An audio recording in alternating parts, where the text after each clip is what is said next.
What's going on, guys? This is Joe, coming back to you again for episode 3 of Driving to the Draft.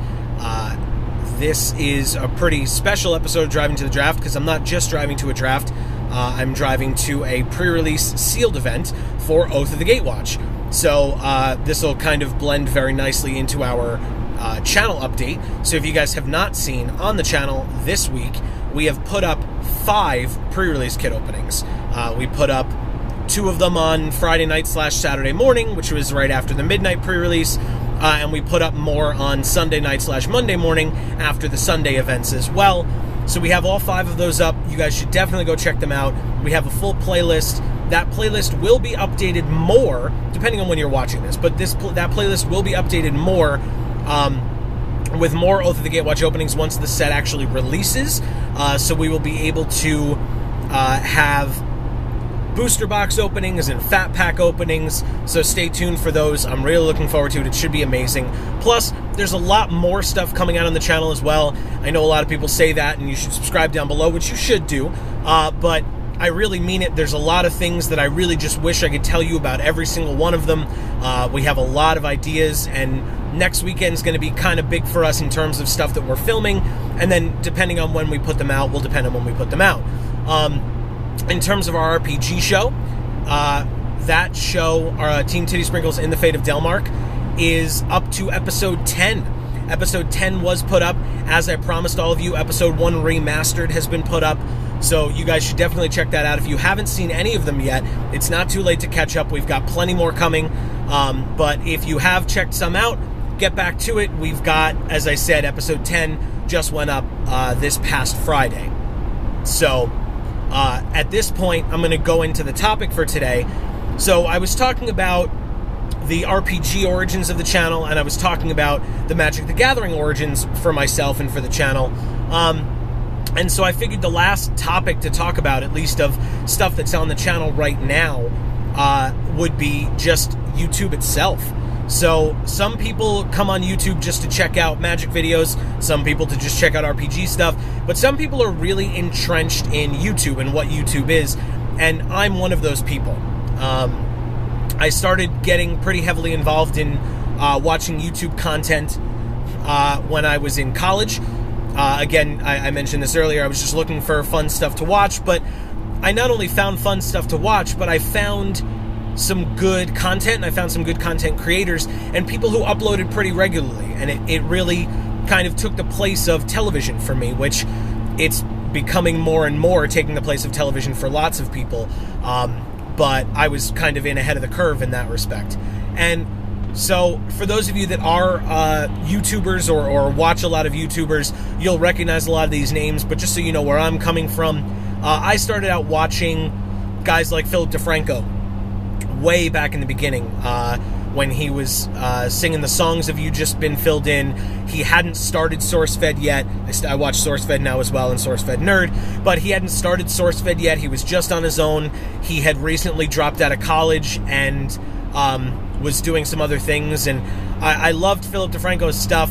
Once I got into law school, I kind of stopped watching him for a while just because I had gotten a lot of news and political stuff while I was in law school, and so I didn't want to kind of be beaten over the head with it with my entertainment as well.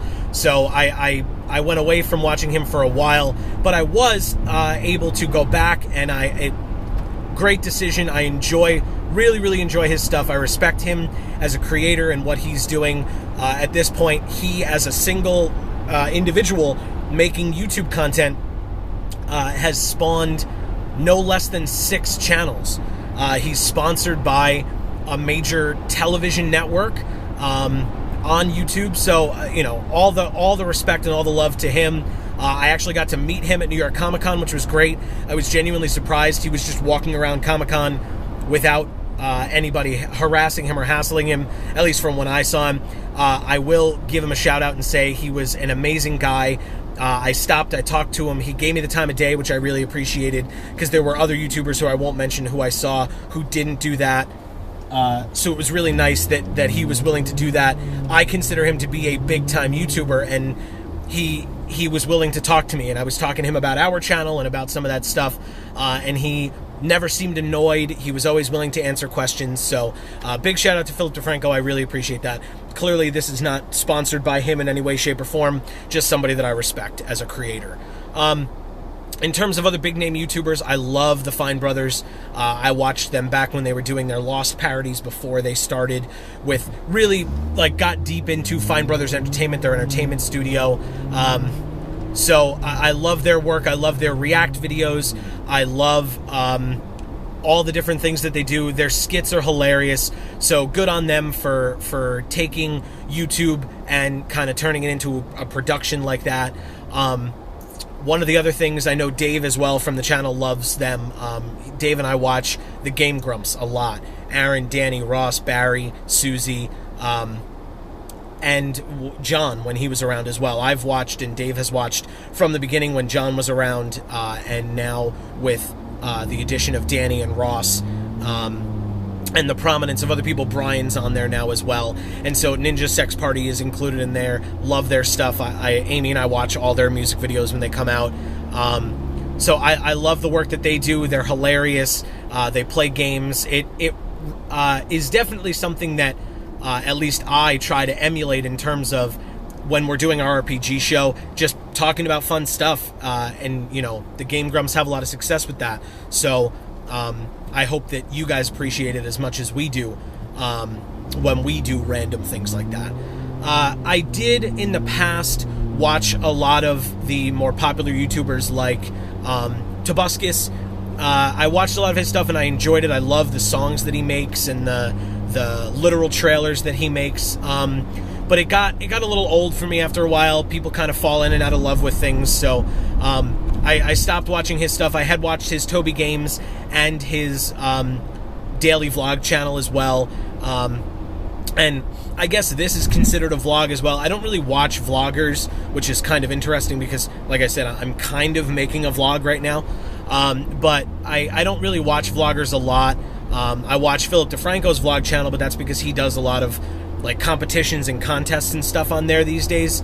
But I did watch all of Tobuscus' stuff, kind of fell out of love with that, still think he's a great creator, and I love that he was able to move on to television from YouTube. I think that's fantastic.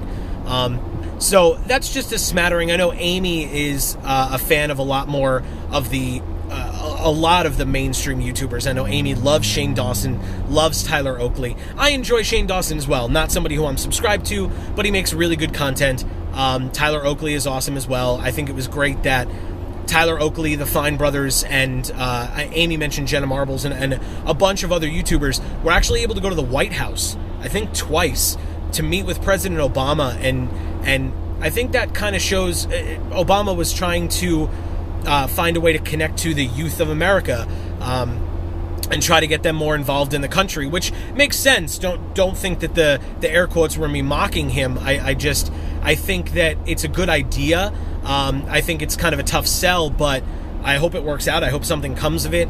But I think it shows the impact that YouTube has, and you can see that with YouTubers React as well. Again, not sponsored by them, but YouTubers React by the Fine Brothers is great to talk about the state of YouTube. I learned so much about YouTube from them, and so yeah, I respect the hell out of all these creators, and so for that reason, and I'll talk about my YouTube philosophy for a second, and then we'll kind of close it out as I get closer to the draft. But my philosophy on YouTube, when I watch these creators, I mean, these are people, some of them have their own production companies like the Fine Brothers and Philip DeFranco, and some people just make videos in their house like Shane Dawson and Tobuscus, and they have higher production value because they buy the equipment necessary to do that, but they're just like us, really, where we just have cameras, we set them up, we have audio equipment, we set it up, and we record and we put stuff online and we wait for feedback. And so I really enjoy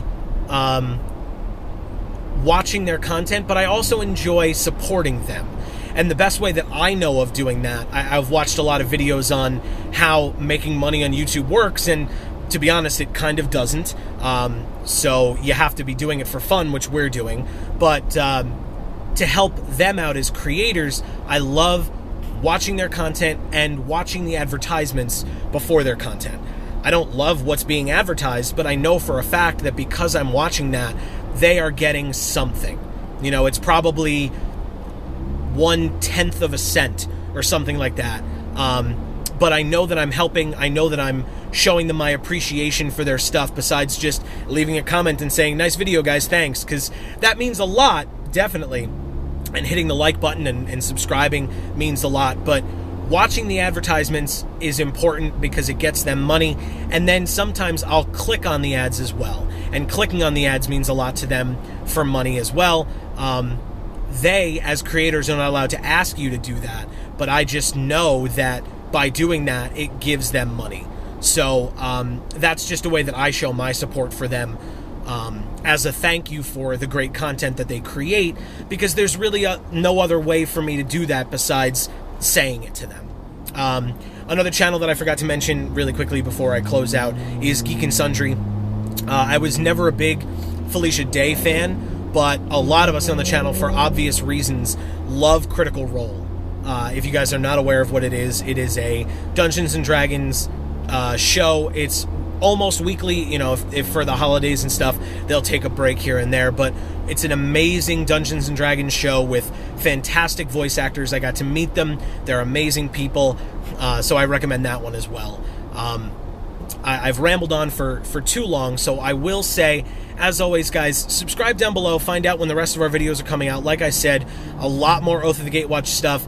Team Titty Sprinkles and the Fate of Delmark is rolling on. You guys should definitely check that out. As always, I thank you for watching. And as I always say, in whatever video you watch next, we will see you all next time. Thanks, guys.